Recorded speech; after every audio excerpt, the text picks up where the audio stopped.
Une autre année.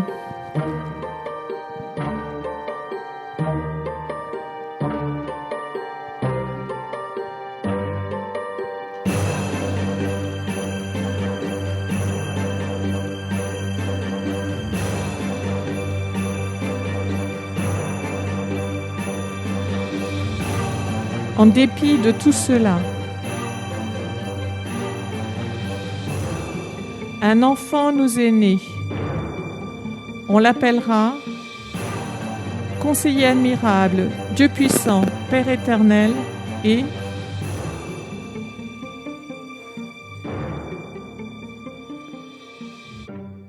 Prince de la paix.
Alors, sur cette introduction, j'aimerais vous souhaiter la bienvenue ce matin, que vous veniez de près, que vous veniez de loin, que vous soyez dans la joie ou déçus ou découragés. Soyez les bienvenus au nom de Jésus-Christ pour ce deuxième dimanche de l'Avent.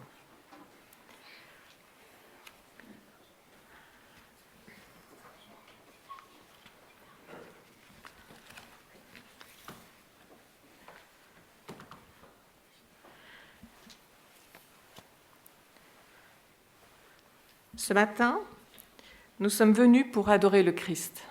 Qui proclame la bonne nouvelle aux pauvres, qui pense les cœurs brisés et réconforte ceux qui pleurent. Ce matin, nous sommes venus pour adorer le Christ. Qui reconstruit les ruines anciennes et restaure les lieux brisés. Maintenant, je vous propose de vous lever. Nous allons prendre le premier chant.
Écoutez l'accomplissement de la promesse de Dieu.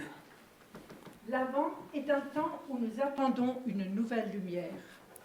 Accueillez la lumière des prophètes. Car la lumière perce les ténèbres et prépare le chemin du Seigneur. Permettez à la gloire de Dieu de rayonner. Car nous désirons ardemment être transformés par la lumière de la sainteté de Dieu. J'aimerais prier.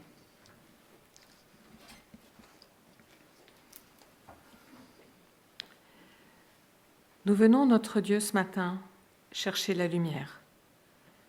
Une lumière pour éclairer notre aveuglement et voir nos torts. Car ce n'est que d'un esprit repentant que tu accepteras la louange. Nous venons ce matin chercher la lumière pour que tu nous révèles ta justice, ta majesté, ta grandeur, ta gloire. Nous venons ce matin chercher la lumière pour illuminer notre intelligence, afin que nous comprenions ta parole.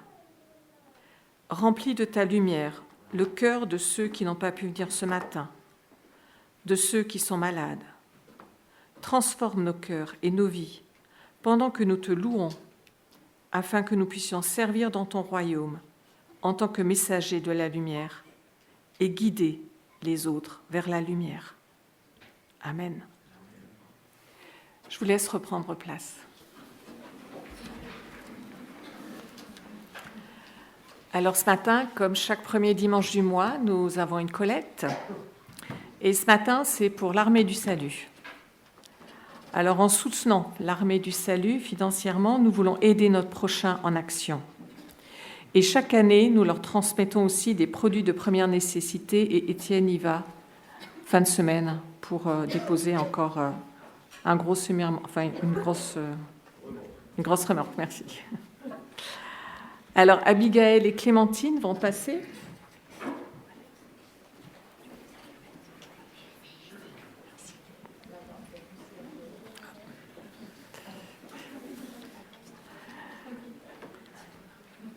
Alors, j'en viens tout de suite aux annonces de l'Église. Ce soir, conseil pastoral à 19h30 ici, suivi de la réunion de prière à 20h mensuelle. J'aimerais tout de suite donner la parole à Jean-Paul, qui aimerait nous faire une annonce.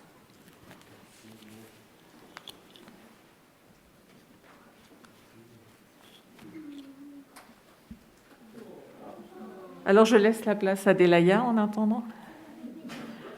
Ah, pardon, je n'avais pas vu. Excusez-moi.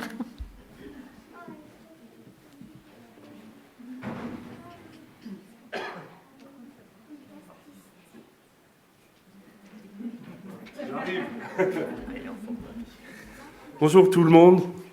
Donc à Cannes, on est particulièrement heureux de vous annoncer la naissance de Baptiste, donc le fils d'Hélène et de Célestin. Elle a accouché dans la nuit de vendredi à samedi, je pense vers 1h30 du matin. Maintenant, pour les données techniques, presque 3 kilos. Et la taille ? Et 49 cm. Donc, les grands-parents vont bien, c'est l'essentiel. Les parents aussi, et le petit également. Donc, merci à vous.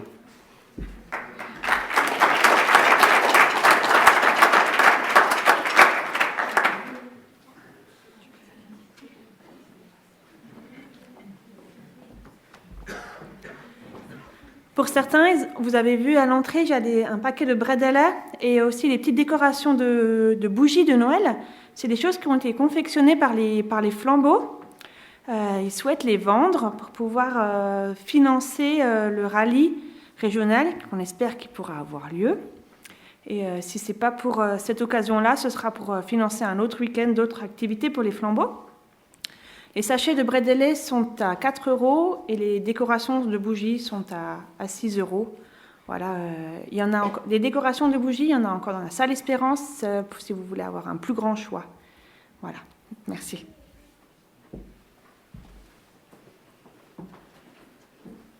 Alors dimanche prochain, le culte est à 10h. Toutes les autres annonces, vous les trouverez, le feuillet du mois est sorti. Et Roland m'a dit que le Seigneur en Armitac n'était pas à 14h comme indiqué, mais 14h30, c'est ça? Ouais, okay. Voilà. Et Étienne va prier pour la collecte. Seigneur, je viens de te remercier pour l'envie du salut qui fait vraiment un travail énorme parmi les plus démunis, Seigneur, pour leur accueil tous les matins au café, Seigneur, pour tous ces bénévoles qui œuvrent, Seigneur. Je veux vraiment les bénir, Seigneur, laisser bénir cet argent, Seigneur. Je l'utilise, Seigneur, parce que pour beaucoup, soit aussi un Noël, ceux qui vivent dans la rue, Seigneur, ceux qui sont en marge, Seigneur. Merci pour leur amour qui témoigne sur les places de la ville, Seigneur. Seigneur, oui, vraiment, nous voulons te louer, Seigneur, pour cette œuvre et te remercier. Amen.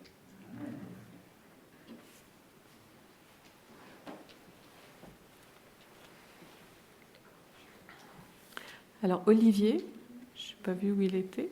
Si. Non. Ok, donc je...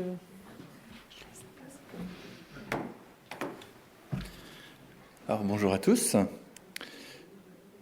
Petite question, petite interrogation écrite. L'Église soutient des personnes régulièrement tous les mois. Est-ce que vous savez de qui il s'agit? Alors ça ne s'adresse pas au conseil, ça s'adresse aux autres, la question. Une petite colle. Alors on soutient Joël Flukiger, on soutient Joël Herman en Vendée, on soutient l'association Pélican pour tous ceux qui citent pour leur travail en Afghanistan, et on soutient aussi la famille Lutziger. Donc la famille Lutziger et Pélican, on les avait présentés la dernière fois, et on avait à cœur de vous tenir au courant aussi des nouvelles qu'ils nous font part généralement. Et pour ça, j'ai un petit résumé à vous partager. Et donc voici quelques nouvelles. Donc depuis le 19 septembre, donc c'est Élise et Benjamin Lutziger qui ont pris le chemin de l'école de disciples au Québec. Et ils ont déjà pu voir des moments où Dieu a été à l'œuvre dans les vies des étudiants, au travers de témoignages, d'un camp qu'ils ont déjà fait et d'autres occasions. Plusieurs ont fait des pas avec Dieu. Élisée n'a pas pu participer à ce camp parce qu'elle s'occupait des enfants. Donc je rappelle, ils s'appellent Zoé et Noah, mais reste à l'écoute au travers de témoignages des autres étudiants. Durant les temps de classe, les thèmes abordés sont la crainte de Dieu, le cœur du Père de Dieu, reconnaître la voix de Dieu et les alliances, et les temps d'application concrets sont réservés au vendredi. Ils ont également fêté Thanksgiving le 11 octobre, donc c'est un peu plus tôt au Canada que par rapport aux États-Unis, avec 4 dindes de 5 kilos chacune. Des temps qu'ils ont partagés avec leurs amis de Jeunesse en Mission à Dunham. Dunham, c'est la ville où ils sont. Après Noël, un voyage missionnaire de 2 mois est prévu, donc ça sera début d'année prochaine.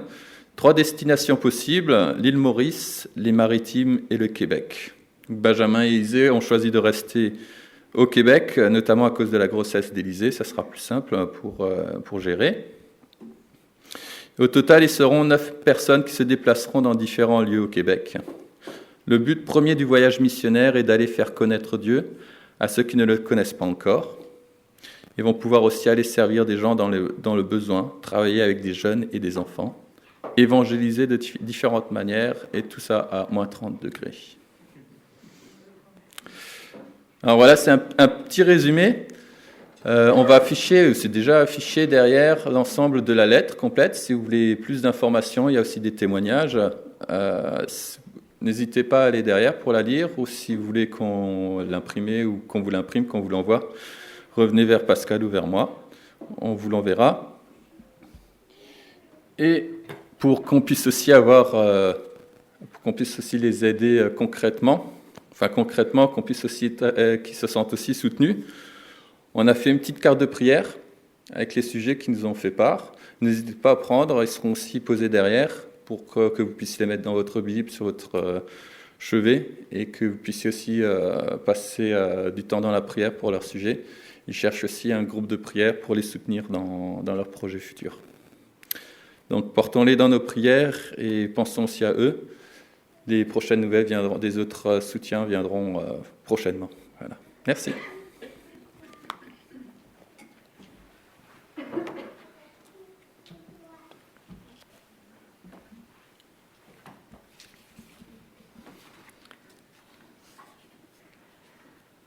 Alors, je vous laisse vous lever pour le prochain chant. Et Mathis va allumer la première bougie.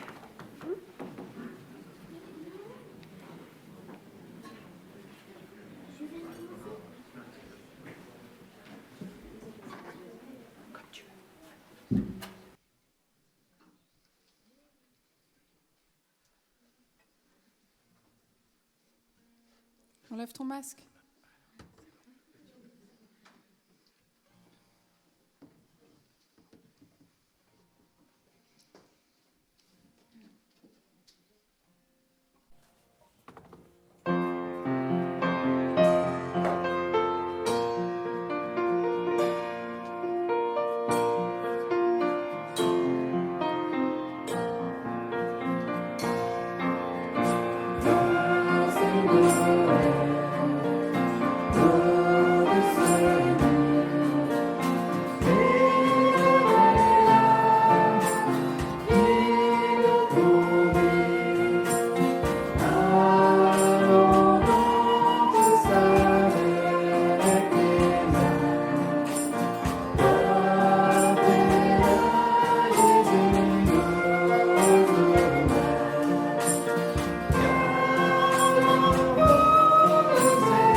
Je vous laisse reprendre place.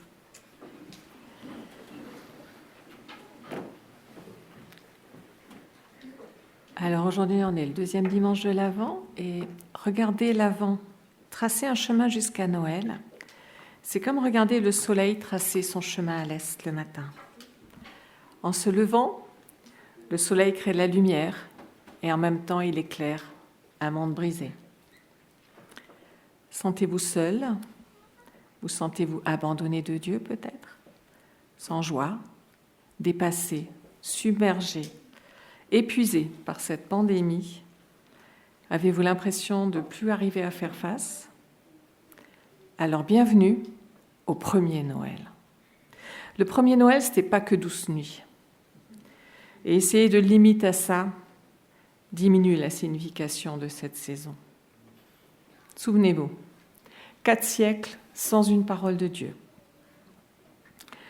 Depuis le retour de déportation, le pays a été occupé successivement par différentes puissances étrangères, dont les derniers en date, les Romains. Quand Dieu parle enfin, Zacharie, le père de Jean-Baptiste, n'y croit pas et il se retrouve muet. Marie, elle croit. Joseph a besoin d'un songe pour y croire. S'ensuit une marche de plus de 100 kilomètres qui les emmène jusqu'à Bethléem. Là, les auberges sont occupées. Marie accouche dans un endroit où sont logés les animaux. Le Fils de Dieu est venu dans ce monde, loin du domicile de ses parents, dans la froideur, le rejet. Il y a eu des moments merveilleux lors de ce premier Noël, une naissance, des visites de bergers, de mages. Mais les années qui ont suivi ont été tous sauf tranquilles. Joseph a dû trouver un logement, trouver un travail, nourrir sa famille. Et quand les choses qu'on pensait enfin qu'elles allaient se poser, ils ont dû fuir en Égypte pour échapper à un roi sanguinaire, avec un aller-retour à pied par un désert avec un jeune enfant. Il leur a fallu s'adapter à des situations inédites, attendre d'être guidés par Dieu, recevoir des directives juste à temps. Ce fut difficile, long, coûteux et plein d'incertitudes. C'était la volonté de Dieu. Les détours non planifiés, improductifs de nos vies, sont dirigés par Dieu. Ils sont courants pour ses disciples et n'ont généralement aucun sens sur le moment. Mais les voies de Dieu ne sont pas les nôtres. Et si de tels détours émergent au milieu de ce temps de l'Avent, rappelez-vous Joseph et Marie. Ces détours sont souvent l'endroit où la grâce de Dieu fait irruption avec la plus grande puissance. Alors, pendant que nous allons entonner les prochains chants, Élyséo va allumer la deuxième bougie. Merci. Je vous propose de vous lever.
Alors, je vous laisse prendre place. Et les enfants, vous allez pouvoir rejoindre votre groupe pour l'enseignement.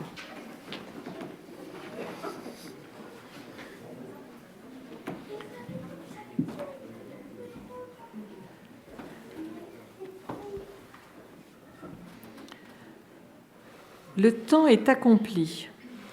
Le royaume de Dieu est proche. La vraie lumière qui éclaire tous les hommes vient dans le monde. Alors que nous attendons la lumière, restons vigilants et veillons à la radieuse apparition de notre Dieu et Sauveur Jésus-Christ. Le Seigneur est ma lumière et mon salut. De qui aurais-je peur? Le Seigneur est la forteresse de ma vie. Qui pourrait m'effrayer? Alors que nous aspirons à la lumière, laissons de côté tout ce qui alourdit notre marche, en particulier le péché qui nous cerne de tous côtés et nous enlace si facilement. Soyons dans l'allégresse et réjouissons-nous du salut de l'Éternel.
Alors, je vous laisse reprendre place. Et nous allons prendre un moment où chacun peut louer, adorer notre Seigneur par des prières, des chants, des lectures. Sentez-vous libre.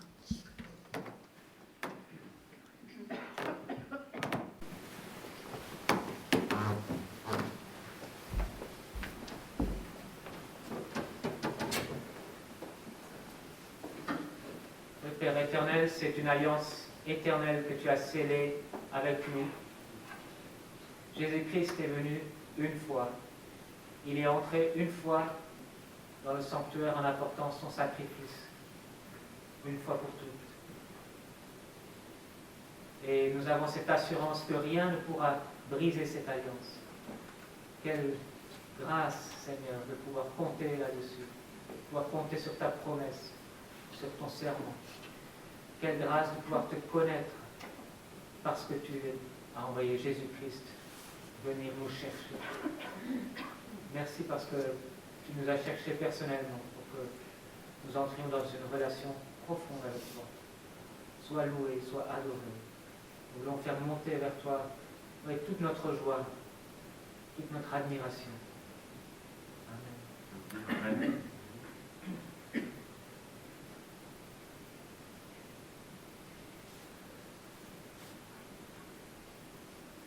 Et ton adieu, ton amour pour nous dépasse toute chose. Le Seigneur Jésus, ta venue sur terre est plus grand que toute chose. Oh oui, Jésus, te connaître comme Seigneur, Sauveur, celui qui est la lumière, Seigneur, c'est merveilleux. Merci pour ce temps où, frères et sœurs, nous pouvons t'adorer, te chanter, te louer. Oui, Seigneur, tu es notre espoir. Béni sois-tu. Amen. Amen. Merci, ô Dieu, car tu es le Seigneur et avec toi l'ennemi est terrassé. Merci de nous accompagner sur ce chemin où non seulement tu nous aides à terrasser l'ennemi, mais tu nous aides à marcher droit dans cette vie. Amen.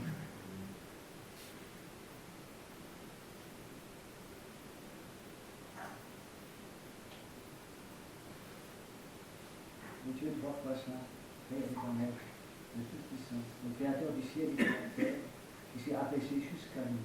Seigneur, merci car nous pouvons commémorer cela, Seigneur.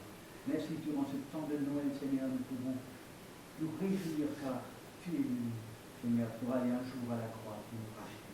Seigneur, nous ne pourrons jamais assez te louer, te remercier, te glorifier pour ça. Béni sois-tu. Amen. Seigneur Jésus, tu es digne de louange, tu es digne d'adoration. Nul n'aurait fait ce que toi tu as fait. Nul ne se serait abaissé comme toi tu t'es abaissé.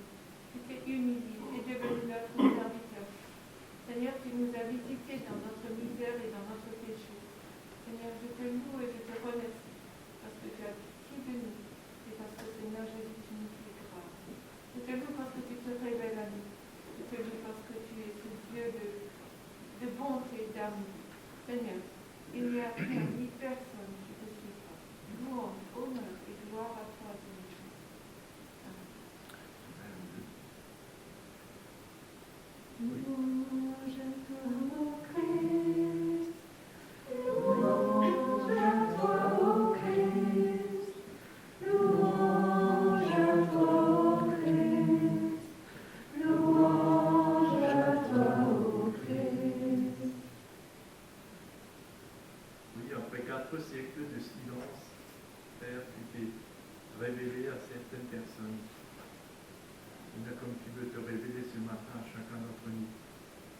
Seigneur, oui, merci pour ta venue dans nos ténèbres, dans notre misère, Seigneur. C'est pas pour toi que tu es venu, parce que tu n'avais pas besoin, mais tu es venu pour nous, Seigneur, pour nous qui étaient perdus, pour nous qui étaient très éloignés de toi. Et tu es venu nous rejoindre, Seigneur. Et c'est ce que tu as fait à Noël, Seigneur. Tu es venu visiter tes créatures qui étaient éternellement séparées de Dieu. Et tu l'as fait par amour pour nous donner une solution, pour nous ouvrir un nouveau chemin. Seigneur, tu es né parmi nous pour vivre en tant qu'homme. Quelle grâce.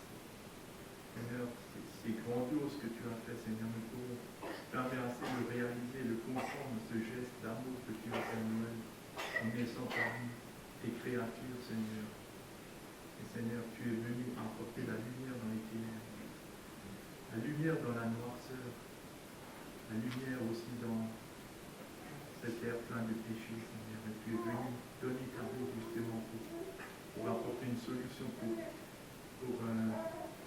de nouveau rétablir la relation avec le Père, Seigneur. Merci, quelle grâce, Seigneur. Ce matin, je te loue de tout mon cœur, Seigneur, pour cette période d'avant, Seigneur, où nous pouvons vraiment nous rappeler tout ça, Seigneur, et comprendre pourquoi tu es venu, pour nous sauver, pour nous racheter, Seigneur, pour que tu puisses nous questionner de nouveau. Tu voulais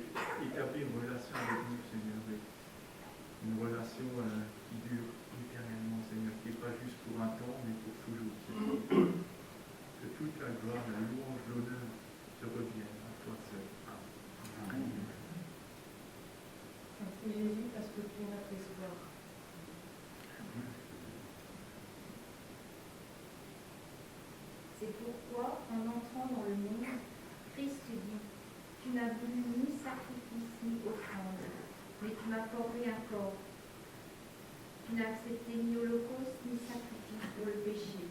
Alors j'ai dit, me voici, je viens pour faire, ô Dieu, ta volonté. Il abolit ainsi le premier culte pour établir le second.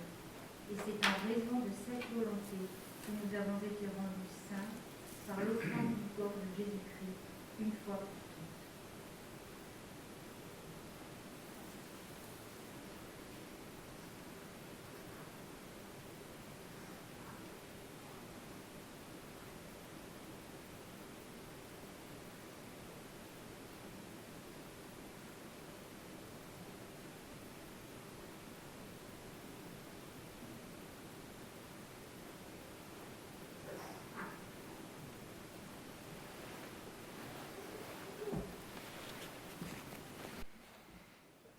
Amen. Je laisse maintenant la place à Pascal pour le message.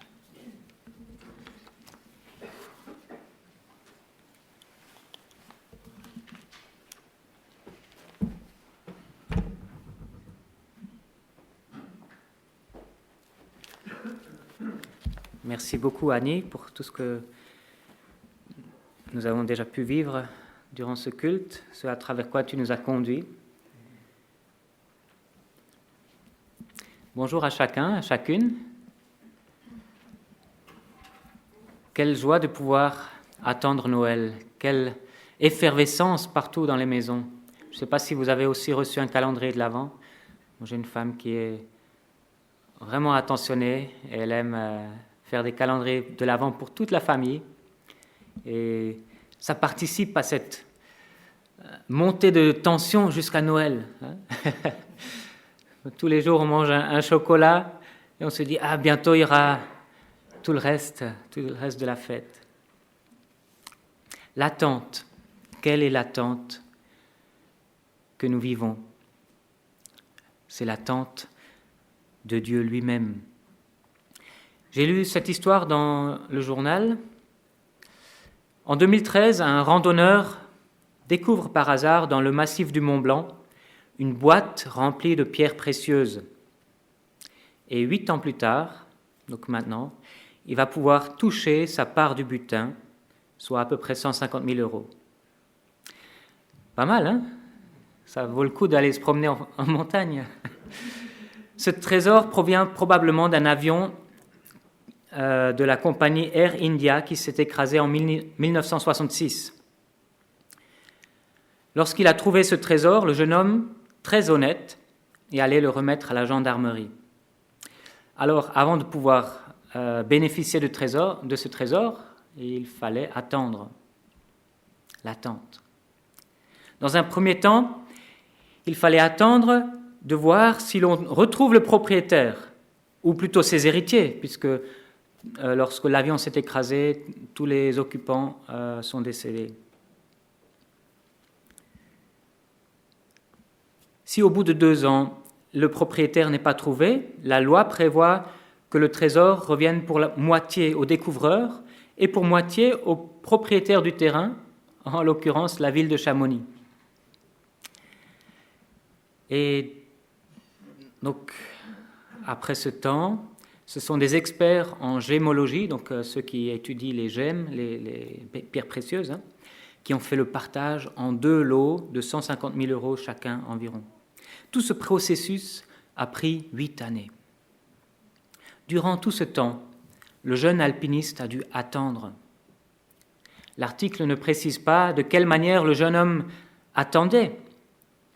Est-ce qu'il a attendu comme s'il n'allait rien recevoir pour au mieux être surpris quand le partage serait fait? Ou est-ce qu'il attendait comme s'il allait recevoir sa part au risque d'être déçu si rien n'arrivait? Qu'est-ce qui vaut mieux? Est-ce qu'il valait mieux qu'il attende en faisant comme s'il était déjà riche, en achetant un coffre-fort ou peut-être une armoire vitrée sous clé pour pouvoir y déposer ses pierres? Est-ce qu'il valait mieux attendre en dépensant déjà une partie de ce qu'il allait recevoir? Ou valait-il mieux attendre sans rien espérer sans même y penser. On est d'accord que dans le cas de l'alpiniste, il est plus sage de ne pas crier victoire trop vite. On ne sait jamais. Mais il y a une autre attente que l'on peut vivre tout différemment. C'est celle que nous vivons actuellement, dans la période qui précède Noël. C'est l'avant. Avant, qui vient du latin adventus, qui signifie la venue, l'arrivée. C'est donc un temps d'attente, parce qu'on attend l'arrivée de Jésus-Christ.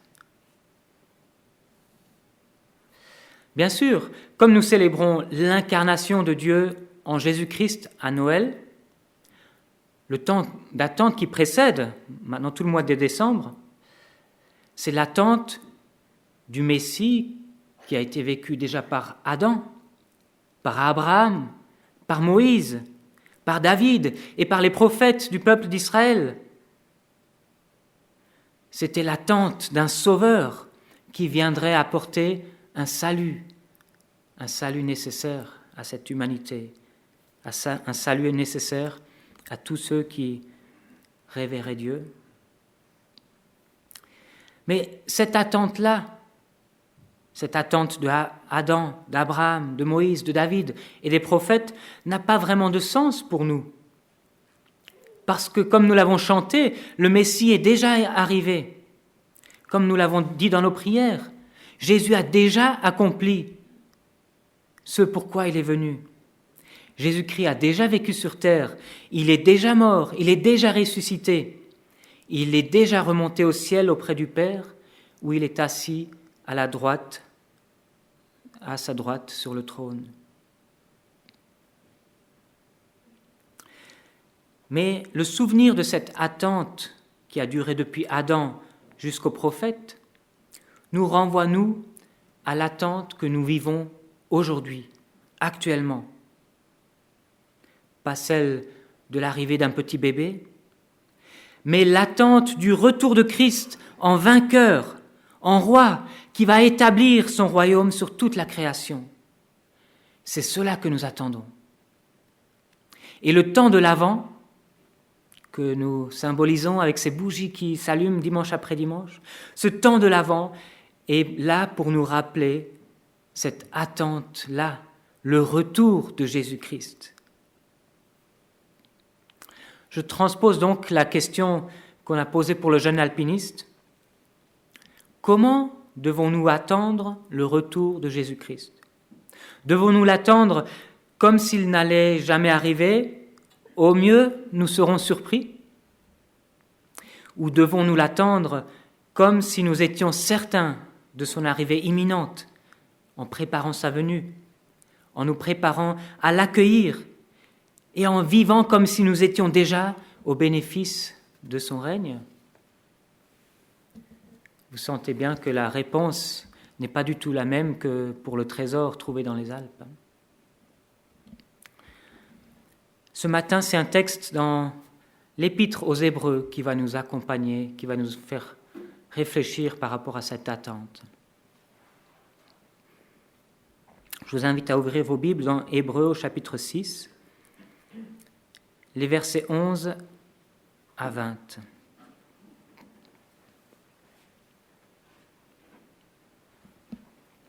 Hébreux chapitre 6, les versets 11 à 20. Mais nous désirons que chacun de vous montre jusqu'à la fin le même empressement en vue d'une pleine espérance, en sorte que vous ne soyez pas nonchalants, mais que vous imitiez ceux qui, par la foi et l'attente patiente, reçoivent l'héritage promis. En effet, comme Dieu, en faisant la promesse à Abraham, ne pouvait jurer par un plus grand que par lui, il jura par lui-même, en disant « Certainement, je te comblerai de bénédictions et je multiplierai ta descendance. » Et c'est ainsi qu'après avoir patiemment attendu, Abraham obtint ce qui lui avait été promis. Car les hommes jurent par ce qui est plus grand qu'eux, et le serment, en confirmant leurs paroles, met un terme à toute contestation. En ce sens, Dieu voulait donner aux héritiers de la promesse une preuve supplémentaire du caractère immuable de sa décision. Il intervint par un serment, afin que par 2 actes immuables, dans lesquels il est impossible que Dieu mente, nous avons un puissant encouragement, nous, dont le seul refuge a été de saisir l'espérance qui nous était proposée. Cette espérance, nous l'avons comme une ancre solide et ferme pour notre âme. Elle pénètre au-delà du voile, là où Jésus est entré pour nous comme un précurseur, devenu souverain sacrificateur pour l'éternité, selon l'ordre de Melchisédek.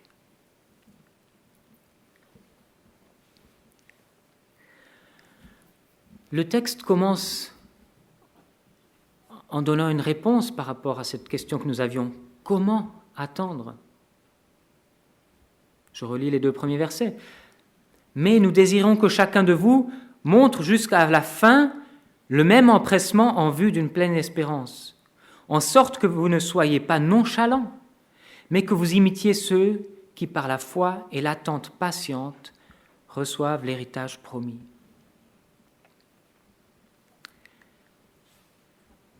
L'attente qui est attendue du chrétien, c'est une attente non pas nonchalante, non pas défaitiste,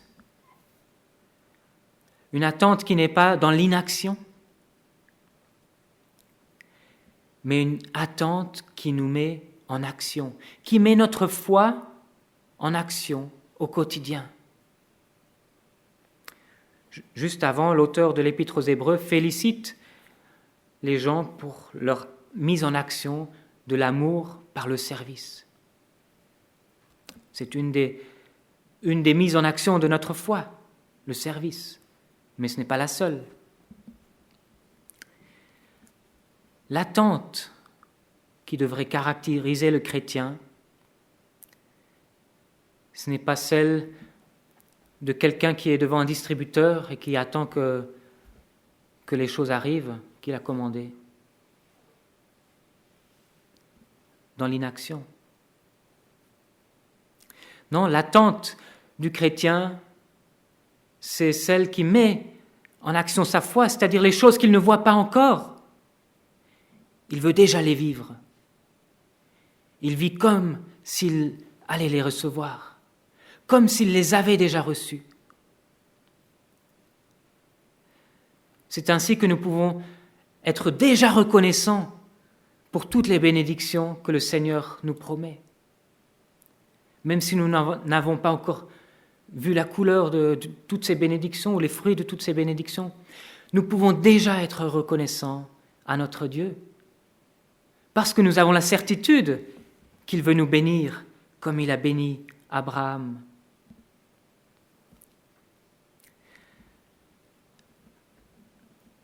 Annie nous a amenés sur cette réflexion de l'attente, où nous sommes peut-être confrontés à des événements de vie difficiles,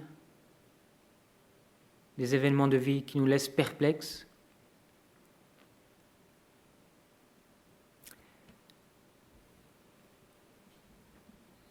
Nous ne sommes pas appelés à simplement rester perplexes, mais à mettre notre foi en action, à persévérer, à patienter, mais en croyant que le Seigneur agit, en croyant que le Seigneur nous a déjà bénis.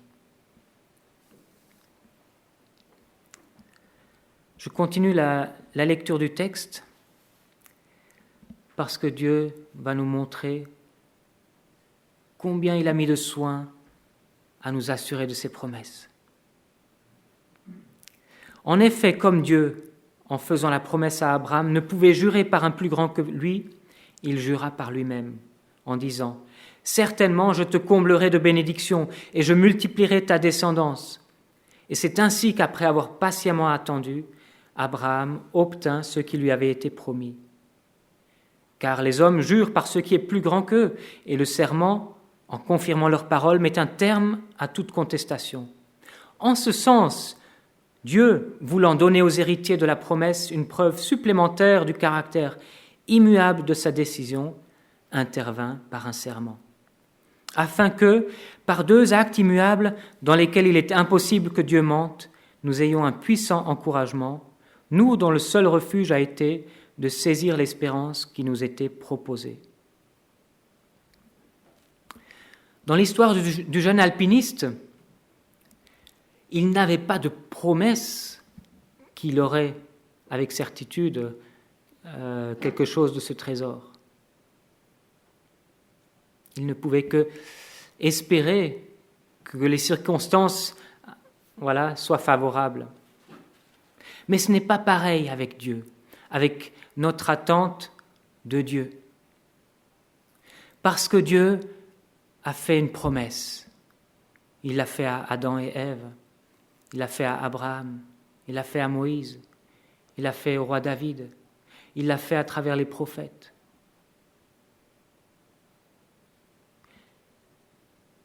Il l'a fait à travers Jésus-Christ, puisque nous sommes maintenant après Jésus-Christ.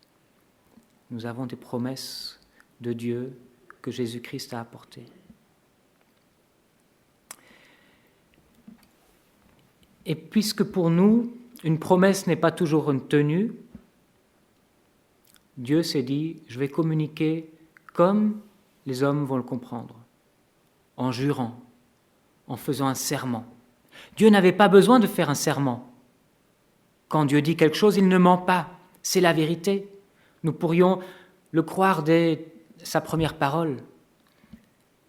Mais Dieu, connaissant notre faiblesse, a dit, je vais attester ma promesse par un serment. Et c'est ce qu'il a fait à Abraham. On retrouve dans le livre de la Genèse une dizaine de fois où Dieu fait des promesses à Abraham. Et à la fin, il fait un serment.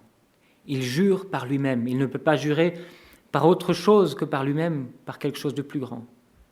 Il est le plus grand, donc il jure par lui-même. Ce serment, il le fait dans l'épisode où Abraham va sacrifier Isaac. Et Dieu dit, stop, j'ai vu que tu m'obéis, c'est moi qui pourvoirai.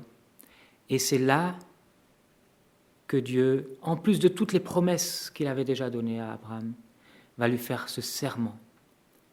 Il jure qu'il va le bénir. Il jure qu'il va lui donner une nombreuse descendance. Voilà quel Dieu nous avons.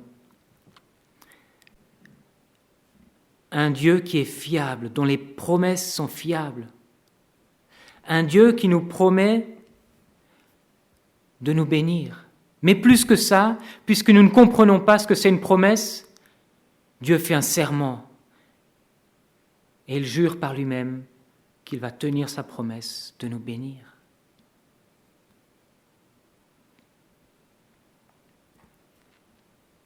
Regardez combien de promesses nous avons dans la Bible. Combien de promesses qui nous disent que Dieu pourvoit à tout. Il a pourvu à notre salut, mais pas seulement. Il pourvoit à tout ce dont nous avons besoin au quotidien. Il pourvoit à tout et il conduit nos vies pour qu'elles soient comblées. C'est sa promesse. Certes, ce n'est pas toujours selon nos critères, nos propres désirs. Il ne comble pas toujours nos vies avec ce que nous voudrions y mettre. Mais il promet de nous bénir et de nous combler. Parfois, nous devons faire le deuil de ces désirs que nous avons pour attendre ce que Dieu veut nous donner, ce que Dieu veut nous apporter pour nous combler. Nous devons parfois accepter que Dieu nous fasse attendre aussi, patiemment, comme Abraham a attendu, des années et des années. Nous devons parfois accepter que Dieu nous dise qu'il veut répondre différemment de ce que nous demandons. Nous devons parfois accepter d'attendre, non pas ce que nous voulons, mais ce que lui veut nous donner. Ce temps de l'Avent, ce temps d'attente, nous permet justement de nous positionner dans une juste attente. Je crois que le temps de l'Avent peut nous aider à cela. Durant l'Avent, nous attendons une personne. Bien sûr, autour de nous, le monde attend la fête. Mais nous savons bien, nous attendons une personne, Jésus-Christ. Tous nos espoirs sont tournés vers la crèche, là où il est né. Nous nous rappelons que Dieu s'est incarné, qu'il est né comme un petit bébé. C'est lui le Sauveur que nous attendons. Alors pourquoi maintenant que nous avons le Sauveur et que nous attendons le retour de Jésus-Christ, pourquoi nous arrive-t-il bien souvent de n'attendre pas Jésus lui-même, mais des choses de sa part, des actions, des miracles, des choses concrètes dans nos vies que nous désirons? Il nous arrive même de perdre de vue le trésor qu'est la relation profonde avec notre Seigneur et Sauveur Jésus-Christ, au point de perdre notre joie dans des attentes déçues, alors que notre joie pourrait être complète en Jésus-Christ. Mais nos yeux se détournent de l'attente de la personne pour se fixer sur l'attente de choses, de bénédictions. Et nous sommes parfois déçus. Nous perdons la joie. Peut-être que ça vous arrive aussi. Vous savez, Dieu fait grâce. Dieu fait grâce aussi dans ces situations-là. Aussi, quand nous avons les yeux tournés sur les richesses de Dieu plutôt que sur Dieu lui-même, Dieu fait grâce. Alors le temps de l'Avent, c'est aussi un temps où nous pouvons nous repentir, où nous pouvons venir devant Dieu, devant la croix, et dire « Seigneur, tu vois vers quoi sont portés mes désirs. Tu vois ce que j'attends, au lieu de t'attendre toi, au lieu de te chercher toi. Pardonne-moi. Pardon. » Et Dieu fait grâce. Et Dieu va renouveler en vous cette attente juste, cette attente de la personne de Jésus-Christ. Parce que celui que nous devons attendre, c'est Dieu lui-même. Nous l'attendons pour son retour en gloire, où il va rétablir toute injustice, où il va régner, où il va nous donner tout ce qui nous manque aujourd'hui, où il va nous guérir de toutes nos blessures, il va nous guérir de toutes nos maladies. Il va nous combler de richesses et nous pouvons être heureux si nous sommes pauvres aujourd'hui parce que l'écart sera encore plus grand quand nous serons comblés de ces richesses. Parfois, cette attente est loin et on se dit « Oui, mais ça c'est pour la fin des temps, peut-être pour la prochaine génération ou plus loin encore. » Oui, on ne sait pas quand Jésus revient. Mais aujourd'hui, nous sommes appelés à vivre comme s'il était déjà là. Cette espérance que nous devons entretenir doit nous faire chercher sa présence chaque jour, doit nous faire attendre sa venue aujourd'hui dans notre vie.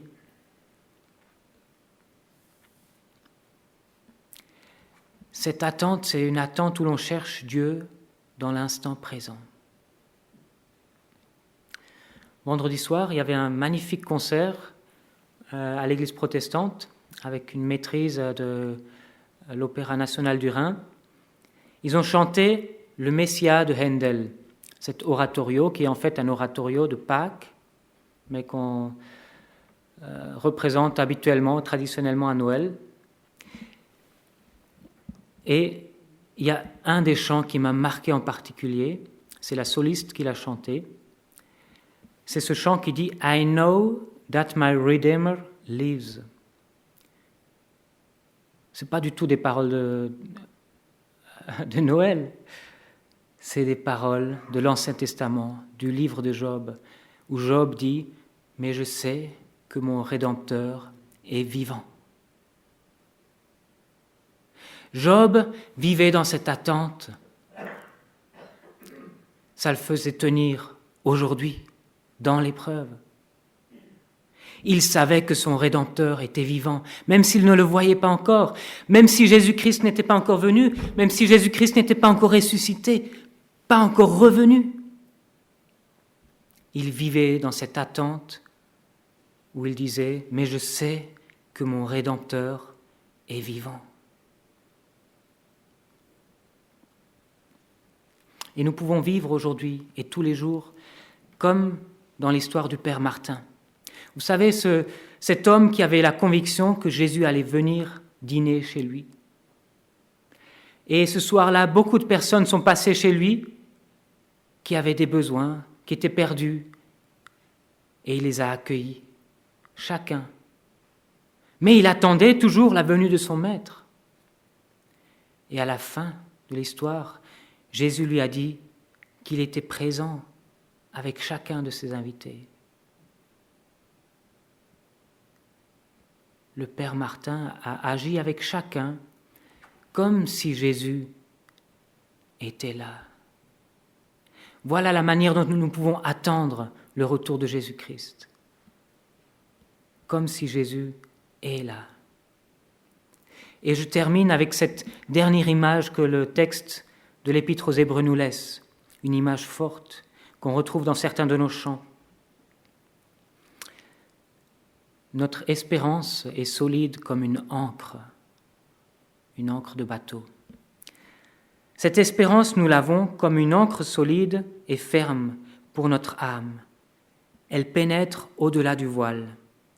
Là où Jésus est entré pour nous comme un précurseur, devenu souverain sacrificateur pour l'éternité, selon l'ordre de Melchisédek.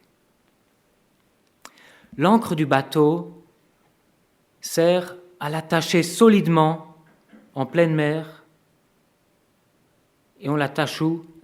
Au fond marin. L'ancre descend et s'accroche dans les rochers des fonds marins. Et alors le bateau, il peut rester sur place. Il ne vogue pas à tout vent. Il n'est pas sujet à toutes les circonstances. L'ancre que Dieu nous donne, qui est sûre et solide, elle est là pour que notre attente ne soit pas chahutée par toutes les circonstances, que notre attente ne soit pas soumise à toutes les conditions extérieures, mais que notre attente puisse être solidement ancrée dans l'espérance en Jésus-Christ. Cette ancre-là, le texte nous dit que c'est Jésus lui-même. Jésus lui-même est notre ancre, l'ancre de notre espérance. Et Jésus ne nous attache pas au fond marin, mais il nous attache au ciel.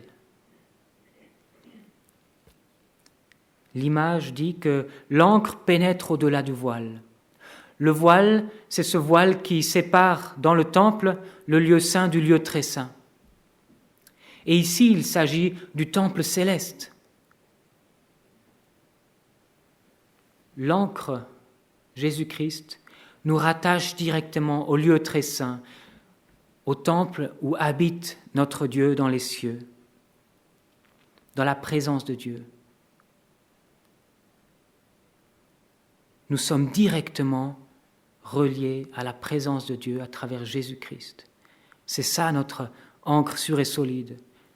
C'est sur cette ancre-là que nous voulons appuyer notre espérance. C'est grâce à cette ancre-là que nous voulons attendre son retour. Peu importe tous les vents, toutes les vagues, nous savons que nous sommes attachés à notre Dieu. Je veux prier. Seigneur Jésus-Christ, merci parce que tu es entré dans le temple céleste une fois pour toutes, pour nous ouvrir l'accès au Saint des Saints, pour nous permettre d'être directement reliés à Dieu, notre Créateur. Mais nous te demandons, Seigneur, de nous aider à vivre cette réalité dans notre quotidien. Fais-nous la grâce de rester attachés à toi. Fais-nous la grâce de t'attendre toi avant tout. Fais-nous la grâce, Seigneur, d'arrêter de regarder à toutes les choses que nous désirons, mais de regarder à toi seul. Parce que tu veux nous bénir, tu veux nous combler, tu l'as promis. Et nous voulons le croire dans la foi. Amen.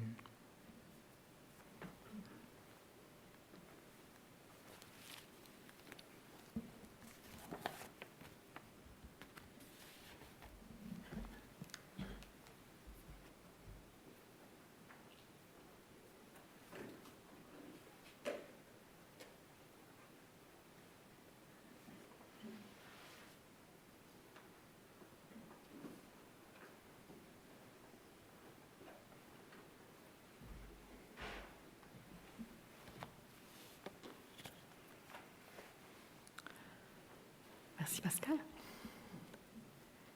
Alors j'aimerais remercier aussi tous ceux qui ont contribué à ce que ce culte soit une louange à notre Dieu. Et je vous propose de vous lever, que les musiciens puissent revenir et nous allons prendre un dernier chant.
Alors, bon temps de l'Avent.